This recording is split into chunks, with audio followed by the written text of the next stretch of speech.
Bismillahirrahmanirrahim. Assalamu alaikum, my dear students. Today we will take up another topic from Public Administration class 12th, and our today's topic will be Union State Financial Relations. तो चलो शुरू करते हैं आज का ये video. जैसे कि हम जानते हैं कि इंडियन कॉन्स्टिट्यूशन में बहुत ऐसे आर्टिकल्स हैं जो एक्सप्लेन करते हैं financial relation between union and the states. तो सबसे पहले हम कुछ इम्पोर्टेंट टर्म्स को जानेंगे जो टैक्स के रिलेटेड हमें उनकी वाकफियत होनी चाहिए। तो पहली जो बात है, पहली जो टर्म है दैट्स लेवी। तो लेवी किसको हम बोलते हैं? It means imposition of tax, या जिसको हम ड्यूटी बोलते हैं। तो it is generally provided by the law, या एक्ट हम या कॉन्स्टिट्यूशन में ऑलरेडी ये लॉ होगा कि टैक्स को किस तरह से इम्पोज किया जाएगा। दूसरी बात collection, it means simply collection of tax, जिसको हम मनी कहते हैं, क्योंकि कोई भी स्टेट मनी के बगैर रन नहीं हो सकता। Then there is appropriation, it is actually appropriating of tax, ठीक है, जिसको हम गिविंग कहते हैं। इसी तरह से असाइनमेंट भी इसी मीनिंग में आता है कि it is actually the giving of tax. Now let us discuss some important articles of the Indian constitution जो डील करते हैं यूनियन स्टेट फाइनेंशियल रिलेशंस में। पहला जो आर्टिकल है दैट्स आर्टिकल 268। अच्छा, ये किस की तरफ हमें इशारा करता है ये article? It actually deals with stamp duties, यानी जो यूनियन लिस्ट में जो जितने भी आइटम्स हैं तो स्टैम्प ड्यूटीज के रिलेटेड। फॉर एग्जाम्पल, आप कोई गाड़ी खरीदते हैं तो उसके लिए स्टैम्प ड्यूटी, स्टैम्प जो पेपर है वो लगेंगे। अब ये स्टेट लिस्ट में नहीं होता है, ये यूनियन लिस्ट में होता है। That means it is by law कि जब भी आप कोई चीज़ खरीदते हो, जिस तरह से आप कोई कार खरीदते हो या कोई हाउस लेता है, तो उसके साथ स्टैम्प जो ड्यूटी है वो लगती है, तो ये यूनियन लिस्ट में आता है, ठीक है।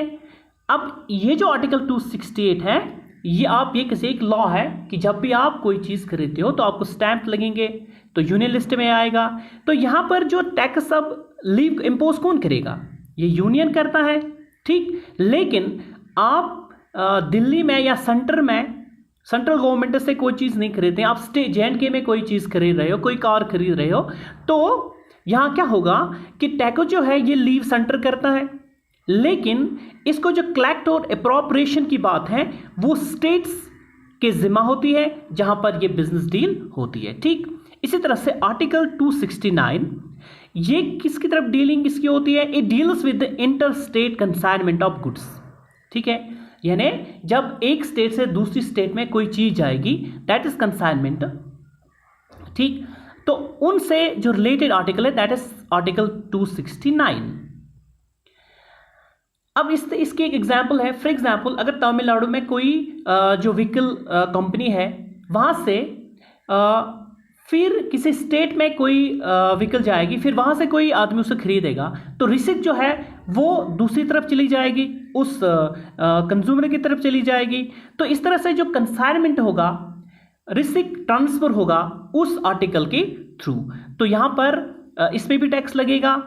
यहाँ पर जो टैक्स लीविंग की जो पावर्स है वो यूनियन के पास है, यानी टैक्स लीव जो करता है दैट्स यूनियन, और कलेक्ट भी यूनियन करती है, लेकिन ये असाइन स्टेट्स को किया जाता है ये काम। यानी हम जब भी कोई गाड़ी खरीदते हैं तो फॉर एग्जांपल उसका जो प्लाट है वो तमिलनाडु में है, लेकिन हम स्टेट JNK में कोई चीज़ खरीद रहे हैं, कोई गाड़ी खरीद रहे हैं, तो यहाँ पर जो स्टेट गवर्नमेंट है वो अथोराइज है, उसको असाइन किया गया है कि आप वो टैक्स कलेक्ट करें और फिर आप उसको अप्रोप्रिएट कर दें। इस तरह से आर्टिकल 269 ये बहुत इंपॉर्टेंट आर्टिकल है जब से GST शुरू हुआ, तो this is very important. It deals actually with GST। तो इसमें इंटर स्टेट जो सेल ऑफ गुड्स है और सर्विस है इसकी बात होती है एज पर GST। हियर जो टैक्स है, tax is levied and collected by the union and appropriated as per IGST, जिसको हम बोलते हैं integrated goods and services tax, ये आपको जहन में रखना है। फिर इसी के साथ आर्टिकल 270, तो इसमें क्या आएगा? इट डील्स विद ऑल जो भी अदर टैक्सेस होंगे। प्रीमियरली इसमें डायरेक्ट टैक्सेस की बात होती है, क्योंकि आपको मालूम है कि कुछ टैक्सेस डायरेक्ट है, कुछ इनडायरेक्ट टैक्सेस है। ठीक है, हम फॉर एग्जाम्पल कोई जॉब करता है तो उसको जो टैक्स लगता है उसको हम बोलते हैं एक किस्म का डायरेक्ट टैक्स। लेकिन इनडायरेक्ट टैक्स क्या है? हम कोई चीज़ खरीदते हैं, ठीक है, हम कोई कार खरीदते हैं, उस पर हमें टैक्स देना है, दैट्स इनडायरेक्ट टैक्स। तो तमाम जो टैक्सेस है वो 270 डील करता है। It is levied and collected by the union, ये भी यूनियन लीव करता है और कलेक्ट भी यूनियन से होता है, and distributed as per finance commission. तो फिर इसको डिस्ट्रीब्यूट किया जाता है स्टेट्स में एज पर फाइनेंस। तो जीएसटी में जो इंपॉर्टेंट इसकी मुखालफत क्यों हो रही थी कि जो स्टेटस कंज्यूमिंग स्टेट्स हैं, ठीक है, वो पैसे दे के चीज़ खरीदते हैं। तो यहाँ पर वो कहते हैं कि हमसे जो पैसे लिए जाते हैं चीज़ों के बारे में, हमें भी अपना हक मिलना चाहिए, हमें भी जो स्टेट रन करने के लिए पैसे हैं उसकी ज़रूरत होती है। तो इसी तरह से जो जीएसटी में ये कहा गया 5 ईयर्स के लिए कि अगर कहीं भी कोई भी प्रॉब्लम होगी स्टेट्स को, तो वो प्रॉब्लम सॉल्व करने वाले एश्योरेंस स्टेट सेंटर की तरफ मिलती है। तो यहाँ पर जो GST it makes a tax as destination based tax, ये आपको जहन में रखना है। इसी तरह से जो आजकल जो 15th फाइनेंस कमीशन उसको सेटअप किया गया था, तो 15th फाइनेंस कमीशन इसमें इसकी रिपोर्ट जो है वो अक्टूबर नवंबर इसी यानी 2020 में आएगी।